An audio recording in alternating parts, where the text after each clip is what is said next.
que nos acompaña el día de hoy. Él es de Ecuador, es médico especialista en medicina de emergencia, es magíster en investigación clínica, es médico tratante del Servicio de Emergencias del Hospital General Docente de Calderón, es profesor titular de la Universidad San Francisco de Quito, es profesor adjunto de la Universidad de Northwell en New York, profesor de posgrado de la Universidad Central del Ecuador, es profesor del posgrado de la Pontificia Universidad Católica del Ecuador.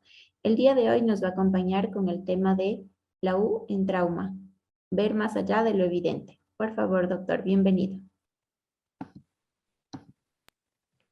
Muchísimas gracias por la invitación. Perdón, voy a activar el video. Muchas gracias por la invitación y, y por el tiempo que se nos vino un poco encima. Sí, mil disculpas, doctor, se nos No, acumuló no, un poco el tiempo.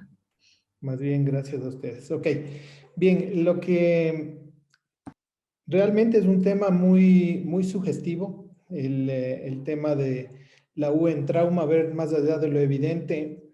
Yo en este caso lo que diría es que en realidad el trauma como tal se ve apoyado por una herramienta extraordinaria como el eco para poder realizar una mejor evaluación de los pacientes. Voy a hacer una introducción pequeña sobre la parte teórica y me voy a apoyar en dos casos clínicos. Por suerte, los expositores previos ya hablaron de bastantes de los temas que se podían abordar, pero por razón de tiempo voy a ser un poco más conciso. Como ustedes ven en la gráfica, una lesión de ese tipo es probable que no se le pase a nadie. Sin embargo, conforme vayamos viendo el desarrollo de la charla, podemos hacer algunos comentarios al respecto. Bien, entonces el ultrasonido en realidad no es nuevo.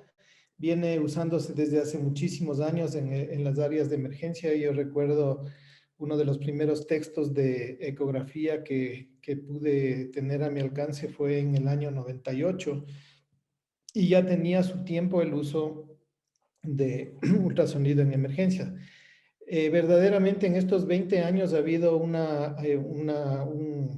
avance increíble en todo lo que es en tecnología y en aplicaciones, y en realidad hoy por hoy es una herramienta de muchísimo valor para nosotros. Y en la actualidad, y esto es lo primero que he tratado de abordar, es el tema del uso en medicina prehospitalaria, que lo voy a mencionar nada más, pero que cada vez se vuelve más importante en sitios o en países en donde el proceso de educación a los paramédicos tiene realmente un sustento muy importante desde el punto de vista académico.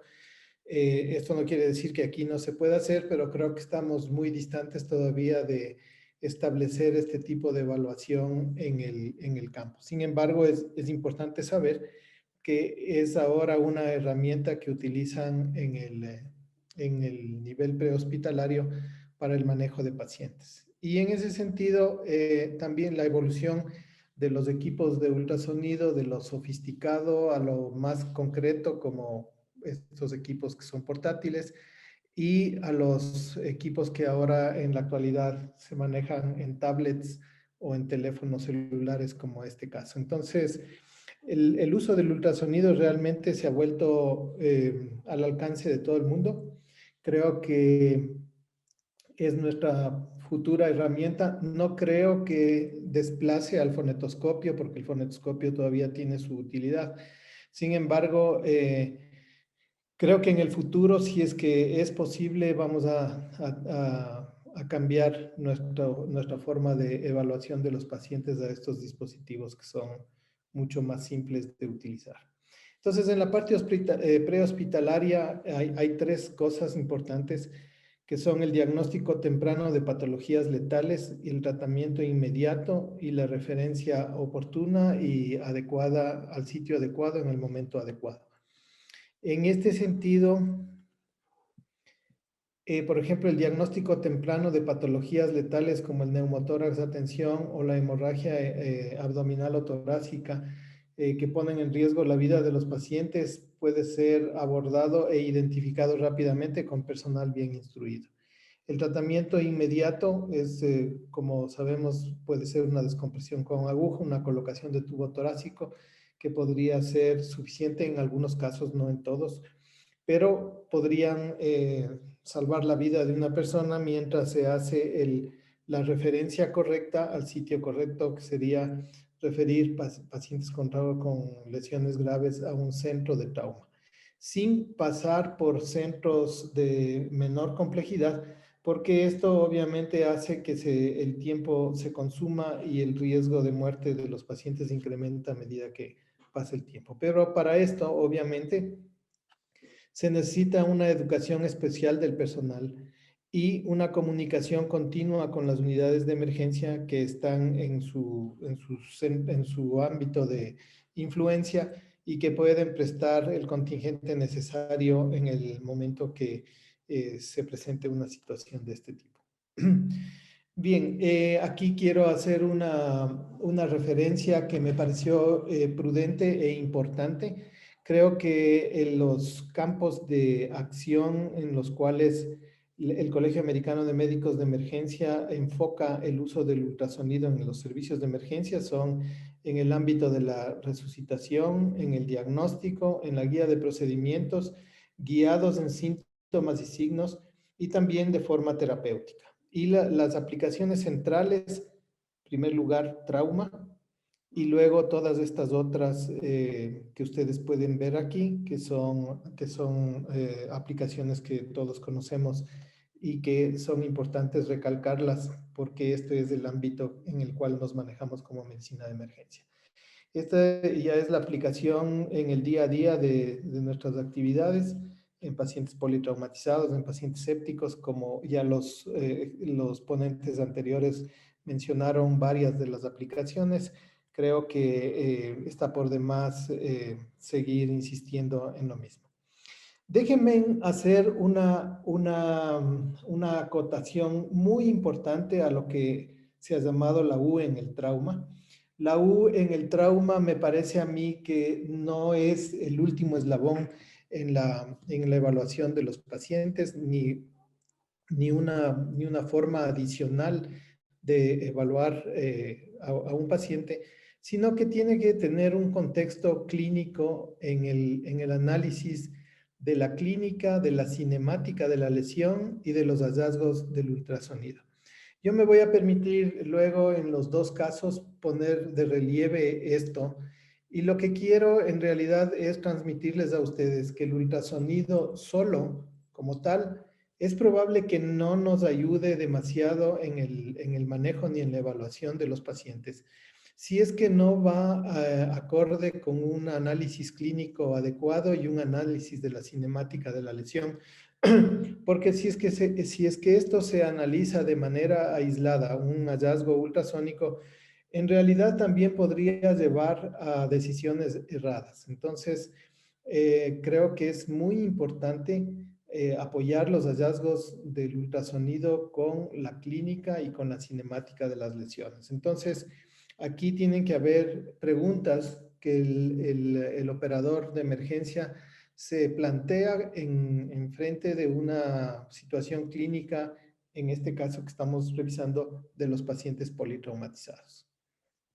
Entonces, las ventajas de utilizar ultrasonido en trauma es que nos permite, en algunos casos, diagnosticar, monitorear y también ser guía de procedimientos. Es decir, se aplicarían prácticamente todos los campos en los cuales el Colegio Americano de Médicos de Emergencia ha establecido la utilidad del ultrasonido. Pero el monitoreo de los pacientes me parece que es una práctica importante en el trauma. Me parece que es la parte que menos se explota del manejo de los politraumatizados y es un aspecto que deberíamos tenerlo presente en el momento de, de atender los pacientes politraumatizados. Como digo, el diagnóstico en la fase inicial, los procedimientos en los adjuntos a la revisión, pero el monitoreo me parece que es una parte importante que no la estamos tomando mucho en cuenta. Bien, entonces, La mayor utilidad del ultrasonido en trauma es en los pacientes justamente inestables. ¿Por qué? Porque son pacientes que no pueden ser trasladados a otro sitio que no sea en la zona de reanimación, y estos pacientes necesitan, por la misma inestabilidad, necesitan establecerse las prioridades del manejo y en forma muy rápida. Entonces, el examen puede ser hecho en la cama del paciente, como estoy mencionando. No hay radiación ni al paciente y tampoco al personal. Permite tomar decisiones en minutos y se puede realizar simultáneo a la revisión primaria del ATLS. En algunos sitios que he tenido la oportunidad de visitar y de ver cómo se maneja el trauma grave, he podido constatar que hay una persona del equipo de emergencia que es exclusiva para el análisis de los hallazgos ecográficos en el momento mismo que se hace la evaluación de la revisión primaria de la TLS. En cuanto al diagnóstico, se puede descubrir hemorragias ocultas en los pacientes con trauma. Muchos de ellos tienen un shock indiferenciado, no necesariamente el trauma es hipovolémico. La mayoría sí es hipovolémico, pero no todos son hipovolémicos, así es que se puede hacer el diagnóstico diferencial cuando es del caso. También podemos diagnosticar rápidamente taponamiento cardíaco, neumotórax, contusión miocárdica o pulmonar, hipertensión endocraniana, fracturas de huesos largos, y por supuesto es una herramienta importante en el trauma en mujeres en edad fértil, que nos puede ahorrar tiempo en el diagnóstico de embarazo. En monitoreo, creo que hay una charla que viene a continuación.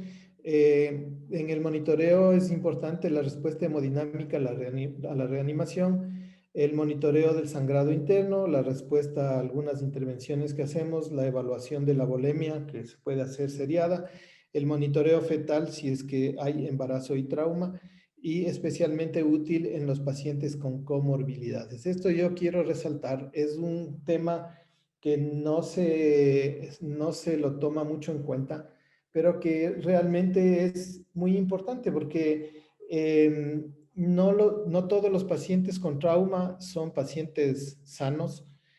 Cada vez vemos más pacientes que ya no son solo en menores de 40 años el trauma, sino que tenemos pacientes de mayor edad que también sufren trauma y que tienen comorbilidades en donde la respuesta hemodinámica, la carga de volumen, etcétera, etcétera, es completamente diferente y debe ser monitoreada para no generar más daño del que ya ha producido el trauma por sí mismo.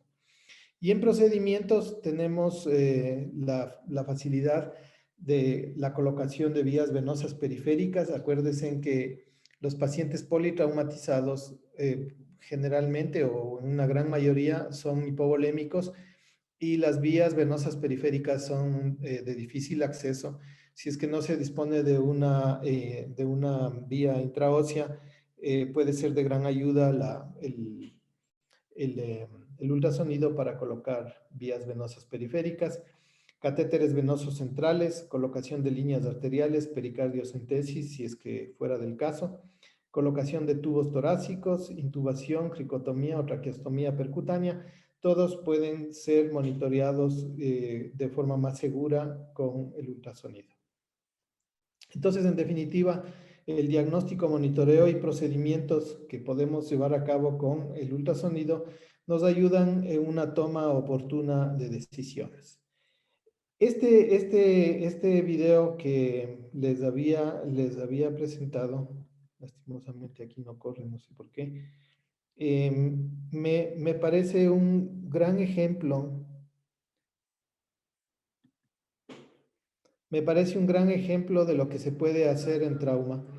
Y debo decirles que cuando hicimos este video, realmente fue un paciente que llegó dentro de muy poquito tiempo al servicio de emergencia. Pero yo pienso que en muchas ocasiones esta lesión se puede pasar por alto porque no es simplemente el hecho de ver, como se ve aquí, la lesión hepática grave, sino que la persona que hace el ultrasonido debe saber reconocer. Y probablemente en ocasiones eso no es tan sencillo y tan fácil como se ve en esa gráfica. Bien, entonces, en definitiva, el Colegio Americano de Médicos de Emergencia define el ultrasonido clínico ya no como una extensión del examen físico, sino más bien como una modalidad clínica diferente que nos ayuda a esclarecer más el diagnóstico de un paciente que está por fuera de todos los otros elementos del examen físico. Entonces, no es extensión de examen físico, esta es la definición última del Colegio Americano de Médicos de Emergencia. Y en otra definición que me parece que esta es del EUCEUM, de la Sociedad de Medicina de Emergencia de Europa, en donde nos dice que el ultrasonido llevado a cabo en el campo clínico nos puede ayudar con información funcional, fisiológica y anatómica de los pacientes que se encuentran agudamente enfermos. Entonces, aquí tenemos tres elementos que me parecen importantes a tener en cuenta. Que el uno es la adquisición de imágenes, la obtención de la información y la interpretación. Entonces, en la adquisición de imágenes, la visualización de ellas, cuando tienen anormalidad, requiere experiencia y contacto permanente con el equipo de ultrasonido. Hace un momento oía de la charla previa en donde claramente mencionaban que el ultrasonido en estas circunstancias de gravedad debe ser hecho por la persona de mayor experiencia, precisamente porque las personas con más experiencia son las que pueden identificar estas imágenes anormales en un paciente en un momento dado.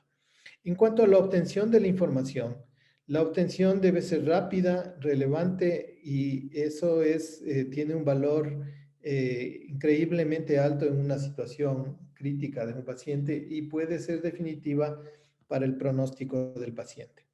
Entonces, en la interpretación de las imágenes con la obtención de la información, el ultrasonido no solo es definitivo si es que no es interpretado en el contexto clínico y el escenario en el que ocurre el trauma.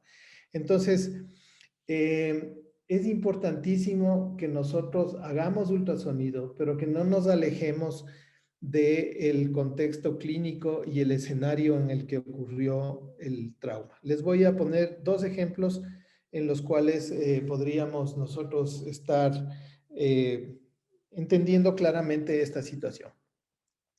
Entonces, este es un hombre de 35 años que sufre un atropellamiento por una volqueta. Las llantas posteriores pasan por sobre su cuerpo, permanece en el piso luego del accidente. El 911 responde en 15 minutos en la escena, encontrando un paciente hipotenso y taquicárdico, y lo transporta al hospital previa comunicación en menos de una hora desde el evento. El equipo hospitalario está alertado y en espera para el manejo del paciente. Y entonces nos encontramos con este paciente. Este paciente, como ustedes pueden ver, tiene los estigmas del paso de las llantas por sobre el tórax, tiene una deformación en el muslo importante y tiene un traumatismo craneal también.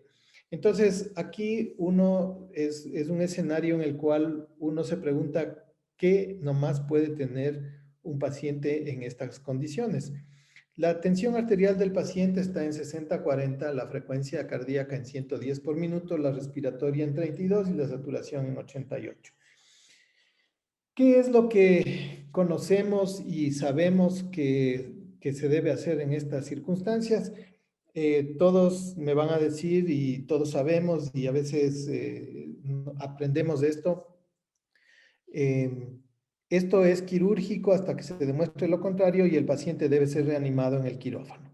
Entonces, cambiamos el escenario de una reanimación desde la sala de emergencia al quirófano.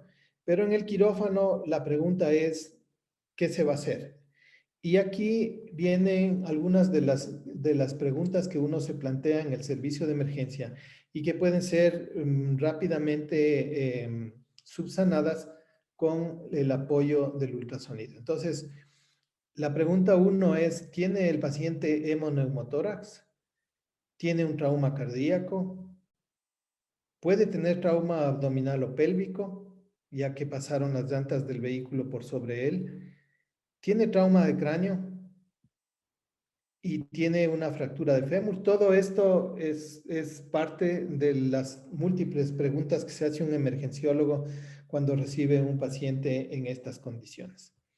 Y pues en el ABCDE, que nosotros lo sabemos hacer con perfección, diría yo, como emergenciólogos, en la actualidad en estos pacientes, si es que las condiciones del paciente están de la vía aérea y de la ventilación son más o menos adecuadas, podría empezar a través de la C si es que se hace la resecuenciación del ABCDE. Caso contrario, deberíamos iniciar por la A, por la B, la C, la D, la E, que es lo que ya sabemos, pero es en la C en realidad en donde más utilidad para nosotros tiene el ultrasonido. Bien, entonces, en la A lo que podemos hacer es la confirmación de la intubación orotraqueal y una crico o una traqueotomía de emergencia monitoreada por eco. En la B tenemos mejor sensibilidad y especificidad que una radiografía de tórax para diagnóstico de hemoneumotórax. Permite confirmar la intubación orotraqueal o la ventilación correcta, que serían otros de los elementos que se podrían establecer aquí en el ABCDE. En la C nos ayuda a la detección de sitios de sangrado abdominal y torácico como causas de shock a través del protocolo FAST extendido. Permite detectar si la presión intracraneal está elevada en la D y las fracturas de extremidades en la E. Entonces, son varias las cosas que se pueden hacer con el ultrasonido y la recomendación es irlas haciendo a medida que se va avanzando en el ABCDE. Hay una de las cosas importantes que puedo y me siento en condición de hacerlo, es que la confirmación de la intubación orotraqueal, es decir, hacer intubación guiada o monitoreada por ultrasonido, me parece que, o sea, no es un elemento muy importante dentro del manejo porque la mejor forma de confirmar si es que se realiza una intubación orotraqueal adecuada es mirar si el tubo pasa entre las cuerdas bucales. Puede utilizarse este elemento del ultrasonido como parte de la evaluación si es que tenemos dificultad en visualizar las cuerdas bucales y necesitaríamos en ese caso una evaluación o una visualización directa de la vía aérea. Entonces, aquí ustedes tienen la visualización del tubo endotraqueal, del segmento radiopaco del tubo endotraqueal, y aquí tienen también el doble lumen que se ve luego de la colocación del tubo endotraqueal y la sombra acústica posterior, una vez que está colocado correctamente el tubo. Si es que ustedes miran esta doble imagen, esta es la imagen de una intubación orotraqueal correcta, esta es la tráquea y esta es una intubación esofágica. Entonces, en este caso, si es que ustedes tratan de comprobar por vía ecográfica, van a encontrarse con esta doble imagen que les está indicando que el tubo está probablemente colocado en el esófago. ¿Qué hacer frente a esta situación? Una recomendación es no retirar el tubo, el tubo que está en el esófago e intubar directamente, porque seguramente si se intubó el esófago fue porque había dificultad para intubar la tráquea. Entonces es preferible dejar ahí y hacer la intubación directa en la tráquea. Por otro lado, también es importante revisar si es que el paciente tiene lung sliding y en este caso ustedes pueden ver el lung sliding y también pueden ver una serie de líneas B que podrían estar en relación, si es que están haciendo el ABCDE y el paciente no recibió ningún tipo de reanimación previa a la llegada, probablemente esto esté en relación con una contusión pulmonar y si es que ha recibido volumen, quizás sea una carga de volumen. Lo más probable es que tengan una contusión pulmonar asociada al problema del paciente. No es extraño para todos las imágenes de mar y arena, como pueden ver aquí. Aquí es la imagen de mar y la imagen de mar y arena, y aquí es la imagen solamente del mar que nos diagnostica neumotórax. No es tampoco la mejor forma de diagnosticar neumotórax, porque muchas veces probablemente veamos la imagen de mar y arena, pero si sabemos identificar un punto pulmonar en el punto en el que se separa la pleura del parénquima pulmonar, probablemente vamos a estar diagnosticando con más seguridad un neumotórax que no es muy grande, pero que con la presión positiva podría llegar a ser un neumotórax de atención si es que no tenemos el cuidado de monitorearlo. O en su defecto, ya en el examen abdominal, encontrar líquido en la cavidad abdominal, que no siempre las imágenes son las imágenes que uno esperaría tener, sino que probablemente son imágenes que son más difíciles de adquirir que en el escenario ideal, porque en el trauma la situación es un poco más compleja de lo que nos imaginamos. Entonces aquí lo que vemos es una cantidad de líquido importante en el abdomen y que hay que correlacionar con la clínica del paciente para establecer si es que es la causa primaria del sangrado, de la inestabilidad. Acá tenemos, en cambio, otra imagen que es sugestiva de un líquido en el tórax, un hemotórax con contusiones pulmonares, que también es importante. En la discapacidad, importantísimo hacer la medición de la vaina del nervio óptico. Esta tiene que ser hecha en transversal y en longitudinal, y sacar un promedio para poder establecer cuál es el valor. Entonces, la técnica, ustedes ya saben, es 3 milímetros por debajo de la retina, y ahí medimos de pared a pared la vaina del nervio óptico que estaría representada aquí. En los textos que hemos revisado, nos dicen que es menor de 5 milímetros y que más de 5 milímetros ya debe identificarse como patológico. Y yo les voy a dar unos datos de estudios no tan nuevos, pero de estudios importantes en los que hay una correlación interesante.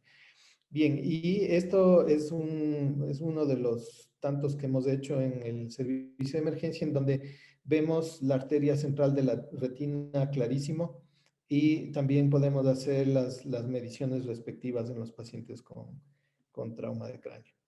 También nos sirve en la parte de exposición para identificar fracturas, como en este caso esta fractura de fémur, muy claramente vista en longitudinal, que ya, si bien es cierto, probablemente no podemos esclarecer exactamente el tipo de fractura, pero el hecho de tener una fractura en el fémur ya nos pone en atención de que este paciente podría generar embolia pulmonar, podría generar embolismo graso. La inestabilidad de la lesión debe ser atendida rápidamente con el fin de evitar justamente estas complicaciones, y el sangrado que en el fémur podría ser muy significativo y podría contribuir mucho a la hipovolemia del paciente. Entonces, lo que estoy tratando de transmitir es que indirectamente, a través de los hallazgos que uno puede encontrar en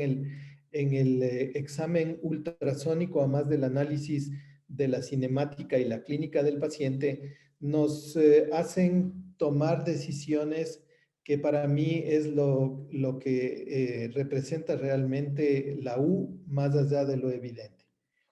Bien, entonces, volviendo al caso clínico que teníamos, encontramos que este paciente tiene esta lesión cardíaca, que ustedes la pueden ver aquí. Tiene un taponamiento cardíaco, pero no es un taponamiento simple, es decir, no es el paciente que va a responder rápidamente a una pericardiocentesis, sino que aquí tiene un gran coágulo con una lesión grave del ventrículo derecho, seguramente por el paso de las llantas del vehículo sobre el tórax.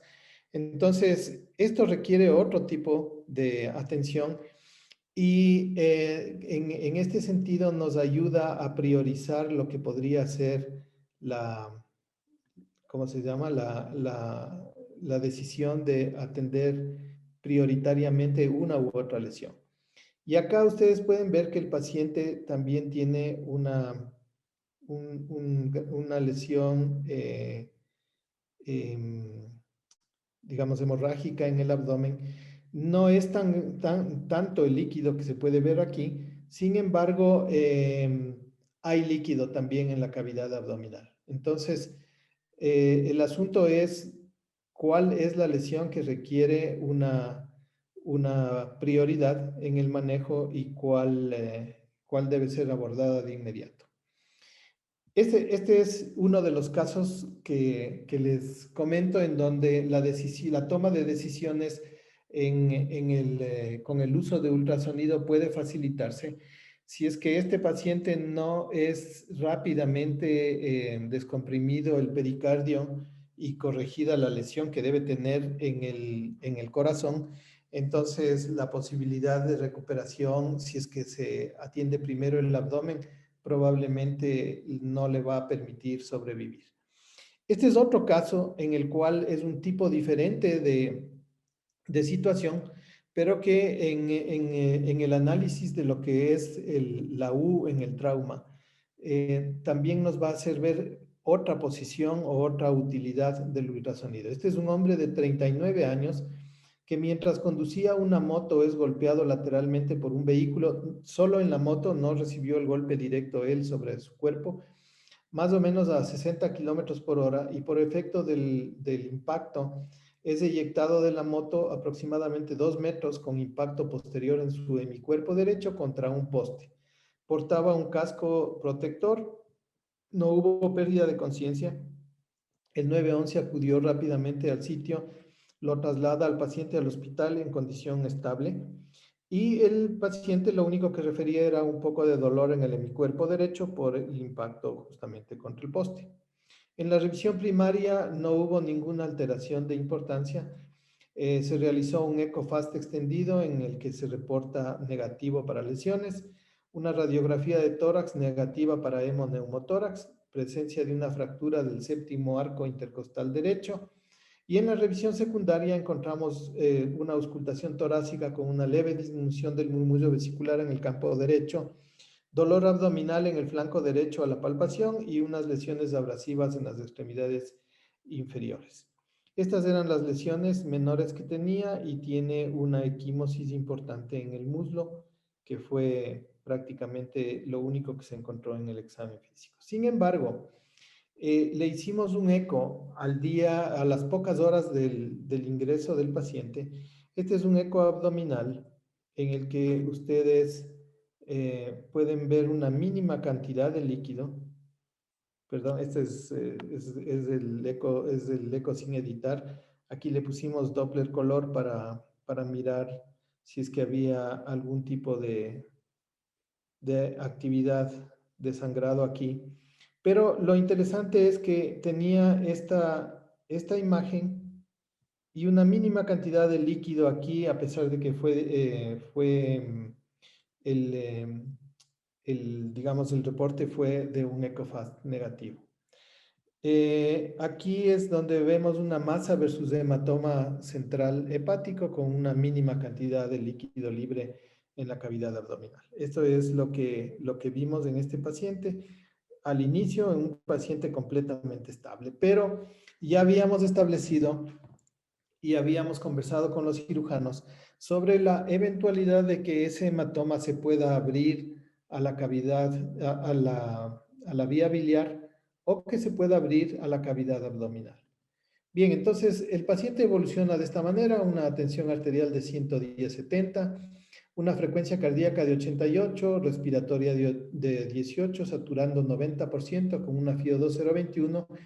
Se alertó a cirugía por los hallazgos ecográficos en la emergencia, el alto riesgo de ruptura libre del hematoma hacia la cavidad o hacia la vía biliar, Se identificaron, no les dije hace un momento, unas contusiones pulmonares se veían ahí, advertidas en el eco, y el riesgo alto también de hemoneumotórax por los hallazgos previos de disminución del murmullo vesicular en el paciente. No había datos sugestivos para un neumotórax laminar. Presentó una reducción importante del deslizamiento pleural y una mínima cantidad de líquido pleural derecho en su evolución. Entonces, esta es la evolución con líquido libre. Aquí ustedes pueden ver ya una contusión pulmonar importante, líquido libre perihepático y con esta contusión pulmonar severa.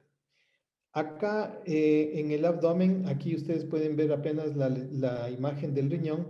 Aquí está la imagen del hígado y miren esta imagen.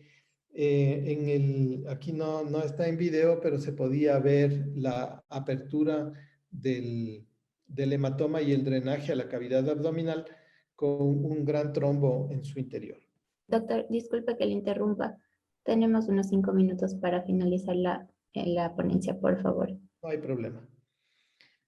Bien, entonces los hallazgos quirúrgicos, porque con la ayuda del ultrasonido más la evolución, pudimos llevar al paciente al quirófano y se encontró un hemoperitoneo de 600 mililitros, un hematoma hepático en el segmento 4 accidentado hacia la cavidad peritoneal, una contusión renal derecha, un hematoma retroperitoneal en la zona 1, que no fue visualizado por eco.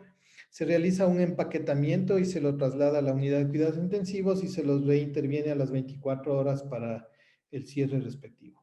El paciente en 72 horas ya en el piso, luego de cirugía, sin la ayuda del ultrasonido, se encuentra diaforético, hipotenso y disneico, y obviamente le piden una placa de tórax y miren esta complicación. Entonces, un hemotórax masivo, causas probables, las mismas contusiones pulmonares, el catéter venoso central que fue colocado por yugular interna derecha y probablemente la fractura costal. Entonces, todo esto es previsible cuando uno hace el análisis de los hallazgos ultrasónicos más la cinemática de la lesión más la clínica. Entonces, lo que invitamos nosotros es a que el pensamiento esté centrado en la clínica y no en los hallazgos ecográficos. Los hallazgos ecográficos es como la auscultación, como la percusión, etcétera. Más elementos de juicio. Algunos aspectos de interés: el hemotórax y el neumotórax pueden ser diagnosticados con una sensibilidad aceptable y con una especificidad muy alta. El derrame pericárdico con sensibilidad y especificidad muy alta, o sea, es un elemento muy seguro para diagnosticar. El trauma abdominal tiene una sensibilidad aceptable, una especificidad alta, pero hay que dividirlo entre penetrante y contuso. El penetrante tiene mucha variabilidad en los estudios sobre sensibilidad y especificidad, y el contuso tiene una especificidad muy alta y una sensibilidad aceptable. Bien, entonces, en la actualidad se hace este nuevo estudio que es la ecosonografía sistemática, que busca lesiones ocultas. Este estudio se hace con un transductor plano, y este transductor plano nos ayuda a evaluar todo el abdomen en búsqueda de lesiones pequeñas, especialmente identificando líquido interasa, que es lo que se busca con frecuencia en los pacientes que han sufrido de trauma penetrante. Entonces, este estudio es un estudio pequeño, pero tiene un potencial muy importante de cambio en los nuevos estudios. Se hace con transductor plano, como les decía, y ustedes pueden ver que ven aquí que los verdaderos positivos son 5 y 37 verdaderos negativos, y solamente hay un falso positivo entre todos los pacientes que se estudiaron, que son 43. Entonces, es un estudio pequeño, pero hay que seguir haciendo más estudios para identificar esto. Hay otro tema importante que ya mencionaron también el doctor Lichtenstein, y me parece que el doctor anterior a mi presentación.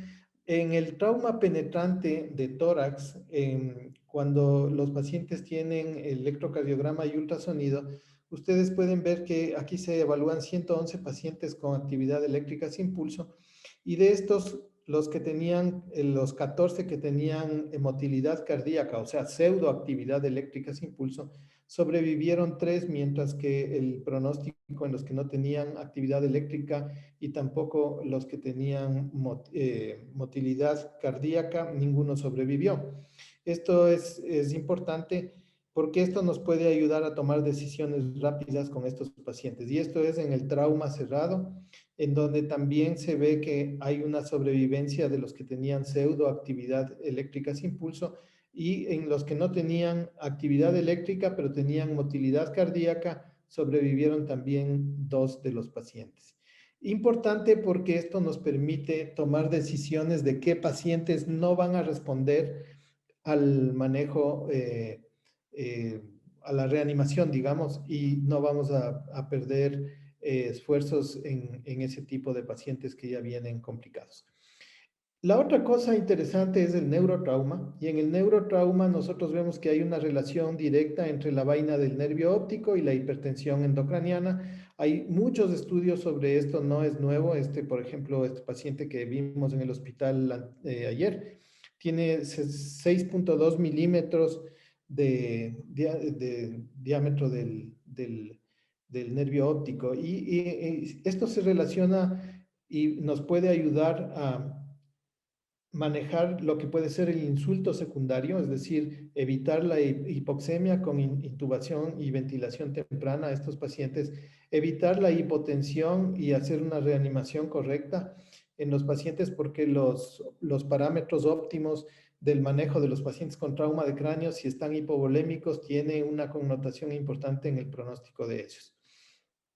Aquí ustedes tienen una correlación entre el diámetro del nervio óptico, entre ultrasonido y resonancia magnética nuclear, y hay una correlación muy importante en cuanto a al tamaño, es decir, hay una correlación amplia entre la resonancia y el ultrasonido, una correlación que nos permite establecer con certeza la hipertensión endocraniana. Entonces, en el ultrasonido se plantea que 5.8 milímetros de diámetro del nervio óptico, y aquí en resonancia magnética 5.8 como cutoffs, significa peak elevada, mayor de 20 milímetros de mercurio. Entonces, con estos hallazgos nosotros ya podríamos tomar decisiones de manejo, aun cuando no sepamos la causa exacta del problema. Entonces, en la reanimación, cuando todavía no podemos mover los pacientes, es una información muy importante. Aquí yo he puesto el neurotrauma tiene la prioridad D en el manejo inicial de los pacientes, y es correcto. Primero hay que reanimar las otras funciones y luego hay que preocuparse de la D, pero la D modula cómo va a ser la reanimación, porque la presión arterial media de un paciente con trauma cráneoencefálico grave debe tener un valor para evitar la hipoperfusión cerebral. Entonces, si no reconocemos tempranamente, puede tener repercusiones graves. Es muy útil esto, el ultrasonido de la vaina del nervio óptico, especialmente en sitios donde no se cuenta con tomografía. Bien, entonces ya en definitiva, en resumen, el diagnóstico nos permite establecer diagnósticos tempranos a la par del ABCDE, en el shock indiferenciado también. En la priorización, ¿qué lesión debe ser manejada prioritariamente o simultáneamente? Recuerden que no siempre es solo trauma de abdomen, sino podemos tener otros tipos de trauma. En el monitoreo, la respuesta hemodinámica y pulmonar a las cargas de volumen, procedimientos que debemos realizar y procedimientos bajo visualización directa. Eso también como información que ya se hace, pero que en el futuro probablemente sea de mucha más utilidad, son los protocolos ZEUS, en donde se utiliza un medio de contraste angiográfico, que son micro burbujas de un material especial recubierto, en donde cuando nosotros colocamos en el torrente circulatorio podemos visualizar mucho mejor lesiones que aquí aparentemente en el ultrasonido no se ven, pero que ya con el medio de contraste se pueden visualizar muchísimo mejor, especialmente para las lesiones de órganos sólidos. Y lamentablemente, esta es la última diapositiva, me parece, en el mundo el ultrasonido tiene protocolos en prácticamente todos los países. Sin embargo, por ejemplo, en la conclusión de este estudio que se ha hecho, me parece que es en Finlandia o en alguno de los países nórdicos, pero no hay documentación de registros adecuados. La educación universitaria debe ser fortalecida y el ultrasonido en estos países aparentemente debe utilizarse, pero no se utiliza con la frecuencia que debería hacerlo los emergenciólogos. Entonces es un problema que vivimos no solamente en nuestros países, sino también en los demás países. Les agradezco muchísimo por su atención. Muchas gracias, doctor Maldonado, por su exposición. Ha sido realmente muy enriquecedora y útil para nuestra formación. Y considero y comparto su criterio de que es importante la formación en la ecografía en la universidad. En honor al tiempo, vamos a seguir con la siguiente ponencia.